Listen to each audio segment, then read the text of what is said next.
Tigers as they win. The Bank Alfala presents Blue World City Test Series 2-0. That we didn't do. We didn't play good cricket. We were short in a lot of departments. বাংলাদেশের সাথে white wash এড়াতেই হবে, টাইগারদের ভয় করে একই বলল রোহিত শর্মা।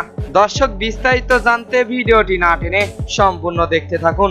রাওয়ালপিন্ডিতে ইতিহাস গড়ল টাইগাররা, যে ইতিহাস বাংলাদেশ টেস্ট ক্রিকেটকে আরো অনেক দূর এগিয়ে নিয়ে গিয়েছে। পাকিস্তানের মতো হার্ড টিমের সাথে 2-0 বাংলা ওয়াশ করেছে টাইগাররা, যেই বাংলা ওয়াশের মধ্য দিয়েই আবারও আলোচনায় টাইগার বাহিনীরা। অনেকেই তো বলছেন পাকিস্তানের সাথে বাংলাদেশ খেলেনি, অস্ট্রেলিয়া খেলেছে, এমন ভাবে খেলেছিল পাকিস্তান। তবে এবার বাংলাদেশ ভারত টেস্টের আগেই মুখ খুললেন রোহিত শর্মা।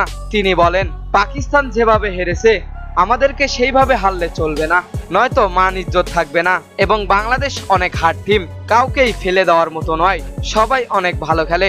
বাংলাদেশকে নিয়ে আমরা অনেক ভয়ে আছি, কি করব সেটাই ভাবছি। অবশ্যই তাদের জন্য ভালো কিছুই ভাবতে হবে, আগের মতো করে খেললে আর হবে না। এখন নতুন বাংলাদেশে নতুন টাইগাররা। এবং রোহিত শর্মার কথা থেকে বোঝা গেল বাংলাদেশকে নিয়ে অনেক ভয়ে আছে ভারতীয় টিম।